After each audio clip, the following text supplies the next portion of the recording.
You are now listening to The Kid Plug. What's good, y'all? I'm Canary Jules here today on behalf of the Kid Plug. Today I'm just going to be showing you how to take your piano melodies to the next level.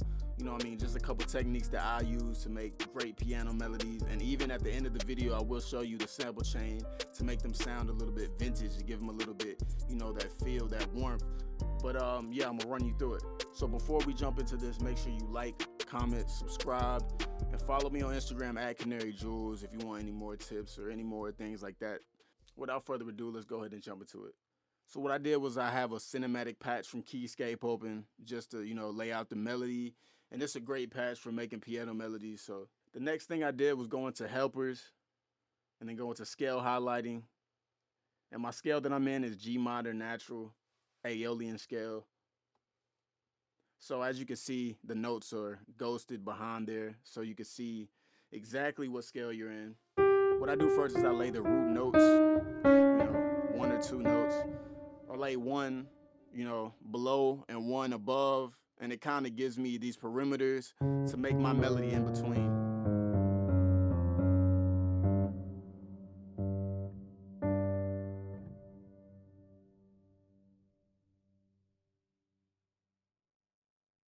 So now what I'm doing is I'm adding a roll, which is what you do when you actually play piano. And I actually play piano, which helps me learn these techniques, is what I want to give to y'all, because this is what I actually use when I actually play piano. So rolling the note is just, you know, flicking your finger real quick to the next note. I'm pretty sure you've seen it before. Like Brian Michael Cox, those R&B producers, Dark Child, they used to do it a lot. And that's where I developed it from, Brian Leslie. So yeah, so pretty much you roll it, and how you do it in the piano roll is this way that I'm showing you right now.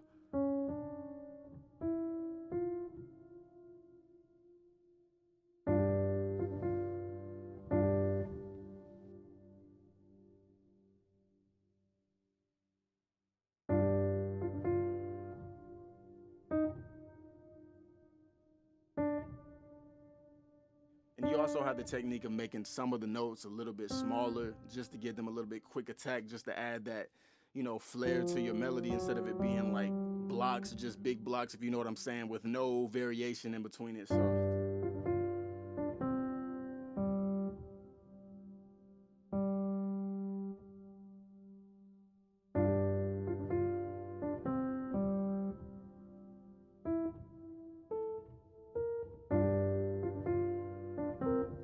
and I'm adding another roll right here, so it's pretty much another roll into the next note. And what I'm doing while I'm making this melody is just hearing it in my head. And that's another key that a lot of people don't talk about. A lot of people like to be real mathematical with how they create melodies, like put your note here and then count 5 up, count 6 up, and then put another note here. Like, you really just want to have that inside you. Like, you really want to express yourself. I know it sounds kind of cheesy and, you know what I mean, but it's like you have to express yourself and actually, like, you know what I mean, make the melody that you hear in your head instead of mathematically trying to do it. You know what I mean? Because then you could just make melodies all the time because you're just doing what's in your head. You know what I mean? It's coming out of you. It's like, you know what I mean? You're just expressing yourself, for lack of better words. So what I'm doing now is I'm stretching this note out so it lasts a little bit longer. It lasts for that first whole 2 bars. And then what I did was I duplicated it over, and now I'm going to add some variation and change up the notes a little bit just so the melody switches up enough to give the listeners interesting things to listen to within the melody. So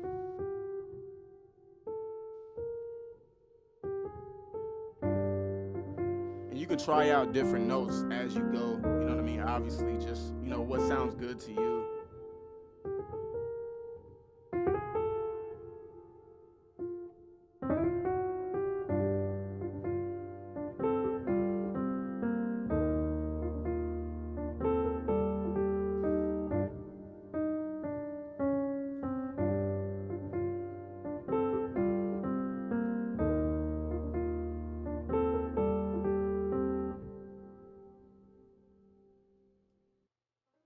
It's really like a trial and error process, you know what I mean? And then once you're done with the melody, it's gonna be like this piece of art once you look at it, because you're like, damn, like I really took time with this melody instead of just throwing it together in some stupid shit. Just throwing 4 chords together and making, you know, it's nothing wrong with simple melodies, but you don't always want to be doing that. And even with this piano melodies, you can be a little bit off the grid too, just to make it sound a little bit more natural, a little bit more human, and less robotic.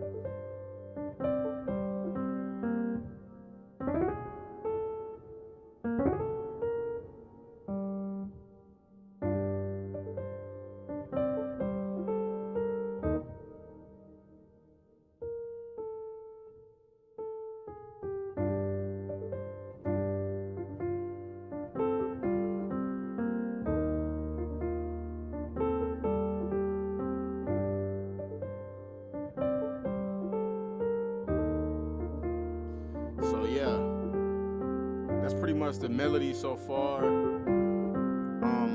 Of course, the key tips are like variations, add rolls in between them. You can shorten the notes a little bit, just add a lot of variation in between the melodies. You could even look at the melody and, you know what I mean, see for yourself how the piano roll differs from yours. And now what I'm doing is I'm throwing the parametric EQ2 on it, taking out the low end, shelving the low end a little bit. And then next what I did was I pulled up isotope vinyl and, you know what I mean, just turn up the warp depth, turn up the wear a little bit, turn it down to 1980 year-wise. So I added RC Retro Color 2, which is a plugin a lot of people love to use for that vintage sound.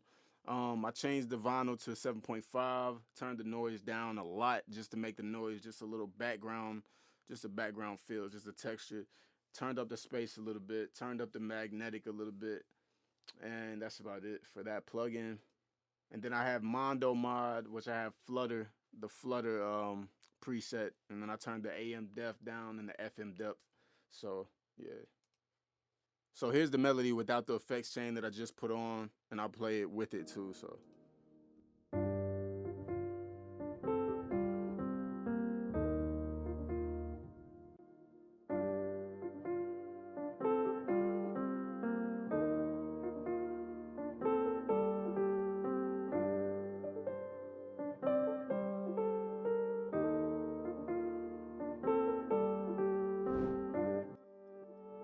And there you pretty much have it for tutorial 1 on taking your piano melodies to the next level, you know, Polo G style, you know, those type of, you know, Roddy Ricch style. You know, it's really, you know, my style, I would say, you know, Canary Jules style, but, you know, if you wanted to equate it to artists, you know what I mean, I would say like Roddy Ricch, you know what I mean, those people that are really piano driven. With that being said, I appreciate y'all watching. Like I said, like, comment, subscribe to the Kid Plug. Appreciate y'all for watching, and I'm out.